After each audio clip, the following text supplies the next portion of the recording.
अगर कोई आपसे सिंसियरली पूछे भगवान के बारे में, मैंने नाम अभी नहीं लिया, तो क्या आप उनको भगवान के बारे में बता सकते हैं कि भगवान का नाम क्या है, भगवान का धाम क्या है, भगवान को कैसे भोग लगाना है? ये सारी बात आप आसानी से समझा सकते हैं। इजी है ना? वर्ड अंडरलाइन कीजिएगा, आसानी से, कोई दिक्कत नहीं है। अच्छा, कोई भी दिक्कत नहीं है। और भगवान श्री कृष्ण क्या बोल रहे हैं? मनुष्याणाम सहस्रेषु कश्चिद यतति सिद्धये। हजारों हजारों मनुष्यों में से कोई सिद्धि के लिए प्रयास करता है।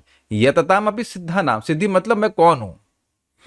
और फिर जो इसमें सिद्ध हो गया, वो समझ गया कि भाई देह नहीं है, कश्चिन माम वीति तत्वतः, कोई कोई व्यक्ति उनमें से तत्वतः मुझको जानता है। तो आप समझ रहे हैं प्रोसीजर बहुत लंबा है।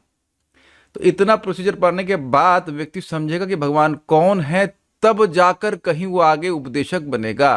क्लियर हुआ? और आप लोग कह रहे हैं बड़ी आसानी से आप कृष्ण के बारे में बता सकते हैं।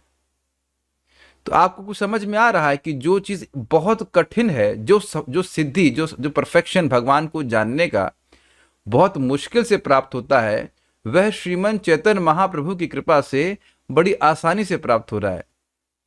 भगवान कृष्ण कह रहे हैं कि मुझको जानना बहुत मुश्किल है, और चैतन्य महाप्रभु कह रहे हैं, गृहस्थ भक्त को कह रहे हैं, जारे देखो तारे कहो कृष्ण उपदेश। तो जो कृष्ण को समझेगा तब ना उपदेश देगा। यानी जहां भगवान कृष्ण रुकवा रहे हैं, वहां से चैतन्य महाप्रभु शुरुआत करवा रहे हैं। किन व्यक्तियों को? जो व्यक्ति विषय वासना से पीड़ित था। Can you see now the mercy of Shriman Chaitanya Mahaprabhu? आप समझ में आ गई बात?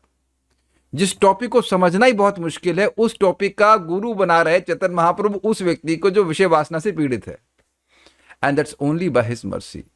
और वो मर्सी कैसे मिलती है, फिर ये भी प्रश्न कर लेना चाहिए। आप जानते हैं हरे कृष्ण मंत्र के द्वारा any one means any one, कोई भी व्यक्ति जिसने हरे कृष्ण मंत्र बोला है, उसे श्रीमन चैतन्य महाप्रभु की कृपा मिल गई है। एकदम इजी बात बोल रहा हूं, प्रभुपाद जी के शब्द हैं, क्लियर समझ में आ जाए कि जो हरे कृष्ण मंत्र बोलेगा उसे भगवान समझ में आएंगे, तभी तो हरे कृष्ण मंत्र बोल रहा है, और फिर वह दूसरों को बताएगा।